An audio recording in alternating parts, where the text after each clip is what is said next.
एक बार गोस्वामी तुलसीदास जी वृंदावन आए, तो वृंदावन में श्री भक्तमाल ग्रंथ के निर्माण का भंडारा चल रहा था। श्री नाभा गोस्वामी जी ने भक्तमाल ग्रंथ की रचना करने के बाद जरा भंडारा किया वृंदावन में। उसमें भारतवर्ष के सब संत आए, उसमें फिर गोस्वामी तुलसीदास जी भी आए।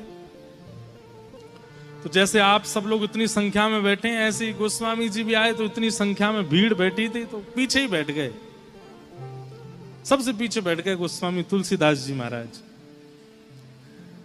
कहते हैं कि जब सामग्री परोसने का समय आया तो खीर परोस रहे थे सबको। तो आज भी वृंदावन में ऐसा नियम है कि जब कहीं जरा भंडारा होता है ना, तो संत जन अपने अपने टिफिन लेके जाते हैं, अपने अपने छोटे छोटे टिफिन ले जाते हैं, बाकी सब सामग्री तो वहीं पाके आते हैं, खीर उसमें भरवा के लाते हैं और फिर उसको प्रेम से सुबह पालेंगे, फिर रात में पालेंगे, थोड़ी थोड़ी ठंडी करके पाते हैं। तो खीर परोस रहे थे, सब अपने अपना बर्तन आगे करके उसमें खीर ले रहे थे। वहीं गोस्वामी तुलसीदास जी के पास जब खीर परोसने वाले पहुंचे, उन्होंने कही, कहाँ है तुम्हारा बर्तन, कहाँ है, बर्तन लाओ। तो गोस्वामी जी के पास तो बर्तन था नहीं। सोचने लगे क्या करें, अरे जल्दी करो भाई, अपना बर्तन आगे करो। तो कहते हैं कि गोस्वामी तुलसीदास जी ने देखा कि इतने रसिक संत जन वहां बैठे, उनके सबकी पादुकाएं बाहर उतरी हुई हैं। उनमें किसी महापुरुष की पादुका जूते की आकृति में थी, उसमें थोड़ा अवकाश था। तो वही पादुका लेकर के आए और आगे करके बोले, इसमें दे दो खीर, या में कर दो। तो जो खीर परोस रहे थे वो गुस्सा हो गए, अरे पात्र नहीं लेके आए हो, और ये क्या, किसी महाराज की जो पादुका उठा करके कह रहे हो इसमें दे दो। तो कहने लगे, नहीं भैया हमको इसी में ही दे दो, हमको इसी में ही पान करना है। अरे ऐसे कैसे दे दें, इसमें ये अपवित्र है, ये ऐसा। अरे नहीं नहीं ऐसा मत बोलिए, इस जूती का कितना बड़ा सौभाग्य है। एक तो ये व्रजरज में रही है, 24 घंटा ब्रज की रज इसको लगती रहती है। वो ब्रजरज जिसमें श्री कृष्ण श्री किशोरी जी अपने अपने निरावृत चरणों से विचरण करते हैं, वो ब्रजरज इसको अंकित कर चुकी है। दूसरा, कोई महापुरुष इसको धारण करता होगा, उसके चित्त में प्रिया प्रियतम विराजमान होंगे, वो प्रिया प्रियतम को विराजमान करके चलता होगा। नीचे से ब्रजरज लगती होगी, ऊपर से उस महत्पुरुष की चरण रज लगती होगी। ये तो महापवित्र, इससे पवित्र पात्र तो हो ही नहीं सकता। अब तो मेरी भी हट है कि मैं इसी में ही खीर पीऊंगा। गोस्वामी तुलसीदास जी ये बात दूर खड़े श्री नाभाजी सुन रहे थे, जिन्होंने भक्तमाल की रचना की। और ये देखते ही उन्होंने चरणों में प्रणाम करके कहा, आप ऐसे ही गोस्वामी तुलसीदास नहीं है, आपको ऐसे ही राम जी मिल नहीं गए, ऐसे ही हनुमान जी 24 घंटे आपके साथ नहीं रहते हैं, ऐसे ही काशी विश्वनाथ आपकी रक्षा में तत्पर नहीं रहते हैं। आपका भाव संतों के चरण रज के प्रति, आपका भाव वैष्णवों के प्रति जो है ना गोस्वामी जी, इसी के कारण राम जी आपके हो गए। प्रसंग आता है कि सूरदास जी एक बार गिरिराज जी के दर्शन करने जा रहे थे। एक व्यक्ति रहता था गोवर्धन में, वो कभी दर्शन नहीं करता था ठाकुर जी के, केवल बोलता था। गिरिराज जी इतने सुंदर हैं, श्रीनाथ जी का श्रृंगार इतना अच्छा है, पोशाक इतनी अच्छी है, अच्छी अच्छी बातें बना बना करके प्रवचन करता था, हजारों लोग सुनते थे, लेकिन स्वयं कभी दर्शन नहीं करता था। सूरदास जी के मन में आया कि ये खुद तो दर्शन करता नहीं है, केवल दुनिया के प्रति एक मोह प्रकट करने के भाव से प्रवचन करता है। तो एक दिन सूरदास जी ने मन बनाया कि इसको मैं लेके जाऊं। बड़ी कथा है, सूरदास जी ने एक दिन उसका हाथ पकड़ा, बोले चल श्रीनाथ जी का दर्शन करने चल। तो कहते हैं कि वर्षों तक दर्शन नहीं किए उसने, और वर्षों बाद जब सूरदास जी उसको लेकर के मंदिर पहुंचे तो श्रीनाथ जी मंदिर में बोल पड़े, वाह वाह वाह वाह वाह, याकू देखवे के काजे में तो बहुत दिनांते तरस रहे हो, आपने अच्छो कियो सूरदास जी जो याकू लिया है। सूरदास जी बोले, जय जय, ये कभी आपको प्रेम भर के देखता भी नहीं है, कभी आपका दर्शन करने भी नहीं आता, केवल संसार को अपनी ओर आकर्षित करने के लिए बनावटी चर्चाएं करता है मंच पे बैठ करके, और आज इसको मैं खींच के जैसे तैसे मंदिर लेके आया तो आपने इसको इतना ऊपर चढ़ा दिया। आप बोल रहे हो कि मैं इसके दर्शन के लिए तरस रहा था। ऐसा कौन सा गुण देख लिया आपने इसमें? तब ठाकुर जी कहते हैं मैंने या में कोई गुण ना देखो।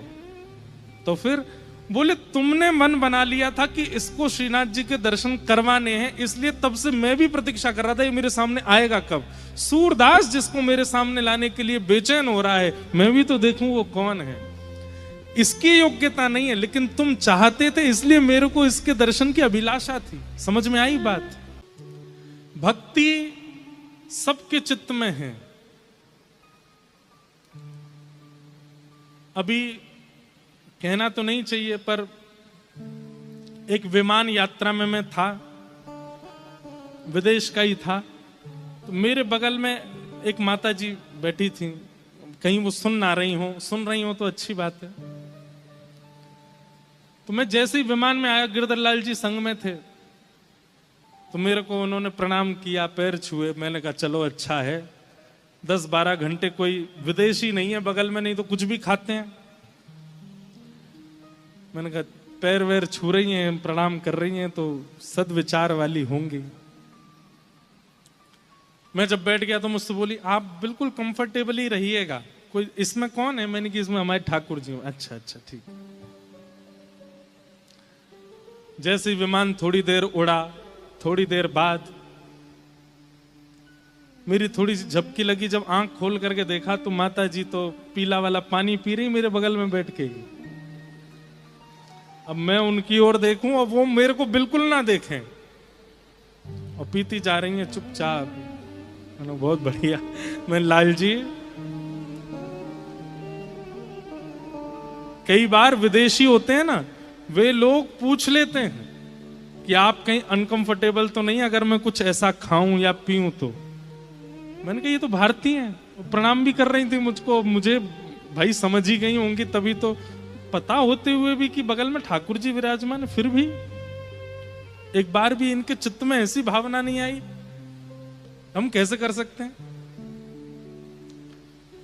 संसार बड़ा विचित्र है बंधुओं, थोड़ा भ्रमण किया कीजिए, पता चलेगा आपको। हमारे शास्त्र आज्ञा करते हैं भ्रमणात् पूज्यते विप्रः। कई बार पढ़ने से सुनने से उतना नॉलेज नहीं होती जितना घूमने से हो जाती है। इसलिए हमने उस दिन ये बात मान ली कि हर प्रणाम करने वाला व्यक्ति शुद्ध है, ये आवश्यक नहीं है। हाथ जोड़ने वाला, तिलक लगाने वाला, नतमस्तक होने वाला व्यक्ति पवित्र है, ये जरूरी नहीं है।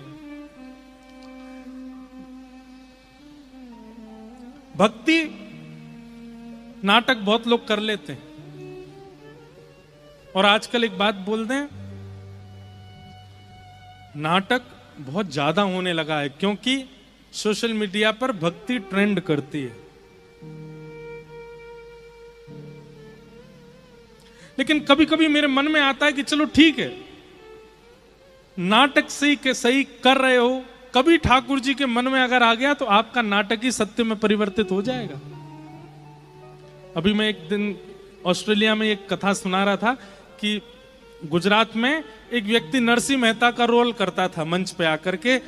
वो नरसिंह मेहता जैसा उसके अंदर कुछ भी नहीं था, बैक स्टेज जाकर के खूब पीता था, खूब खाता था, लेकिन मंच पे आकर के नरसिंह मेहता जैसे कपड़े, नरसिंह मेहता जैसा एक तारा, नरसिंह मेहता जैसा तिलक, और कभी कभी तो वो वैसा ही विलाप करने लगता था जैसे नरसिंह मेहता विलाप करते थे। 1 साल, 2 साल, 10 साल, 15 साल, 20 साल हो गए उसको मंच पर नाटक करते हुए, और मंच से पीछे जाते नरसिंह मेहता जैसा एक लक्षण नहीं था उसमें, नाटक करता था बस।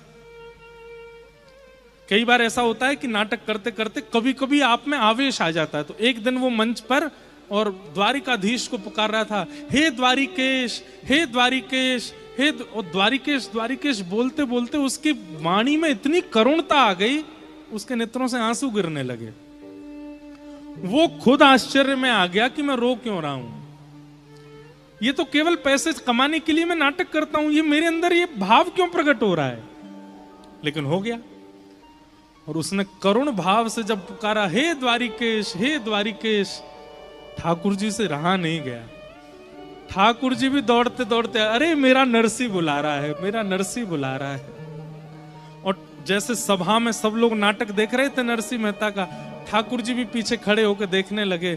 मन में सोचने, अरे नरसी तू रो मत, मैं यहीं खड़ा हूं तेरे पास। नाट्य जैसे ही पूरा हुआ, पर्दा लगा, तो सब लोग पात्र नीचे उतर गए। ठाकुर जी व्याकुल हो गए, अरे मेरा नरसी कहां चला गया। और सब भीड़ को अलग करते हुए ठाकुर जी आए और मंच पे आके ढूंढने लगे, कहां है मेरा नरसी, कहां है मेरा। वो तो पीछे अपने सब वस्त्र आदि उतार रहे थे सब लोग। लेकिन जो नरसी मेहता बना था वो आज इतना विलंब में आ गया, उसने वस्त्र नहीं उतारे, वो ऐसे ही घर चला गया। तभी उसने देखा कि एक दिव्य प्रकाश पीछे से आ रहा है, चंदन की सुगंधी आ रही है, छम छम छम छम पायलों की ध्वनि आ रही है। उसने सोचा ये मेरे पीछे कौन चल रहा है। और जैसे ही पीछे मुड़ करके देखा तो नेत्र सजल और चतुर्भुज रूपधारी श्री द्वारिकाधीश खड़े हैं और दौड़ करके कह रहे हैं, अरे मेरे नरसी मेरे गले लग जा। ठाकुर जी ने जैसे उसको हृदय से लगाया, रोते रोते बोला, हे नाथ मैं नरसी नहीं हूं। ठाकुर जी ने कहा, तू नरसी नहीं है? तो उसने अपना वास्तविक नाम बताया। इतना सुनते ही ठाकुर जी व्याकुलता में अंतर ध्यान हो गए।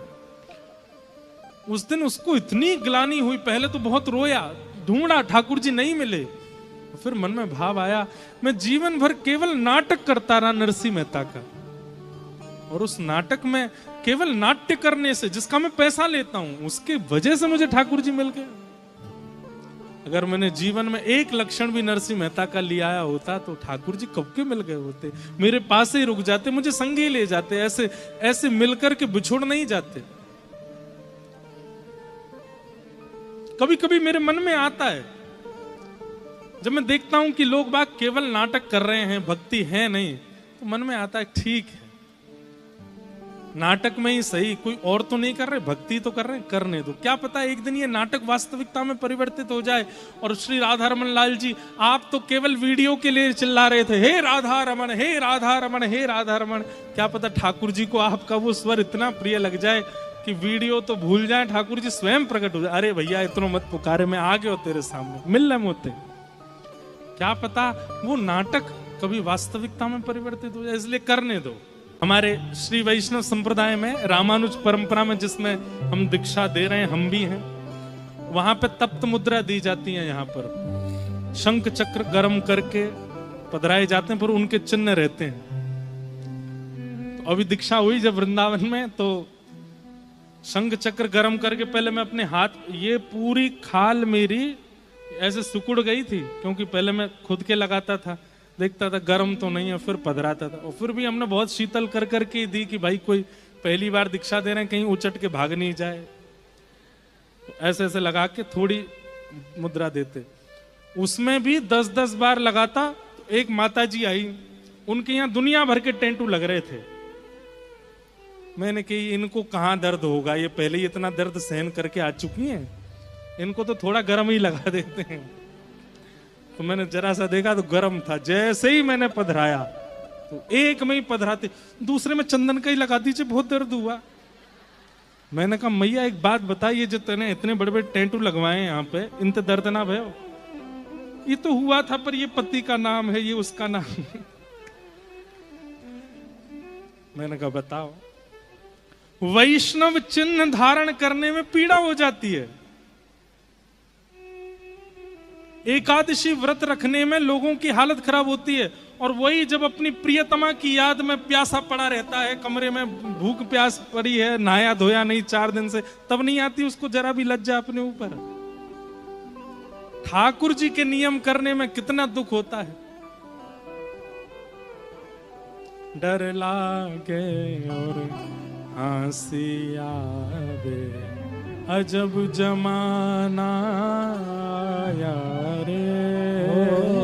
डर लागे और हंसी आवे, अजब जमाना आया रे। बात आई है तो मैं बोल देता हूं, बुरा लग सकता है कई लोगों को।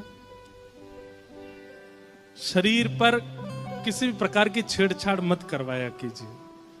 ठाकुर जी ने हमको जैसा शरीर दिया है, इस शरीर को और भजन करके पवित्र करके ठाकुर जी को लौटाना है हमको। किस्त में मिला हमको,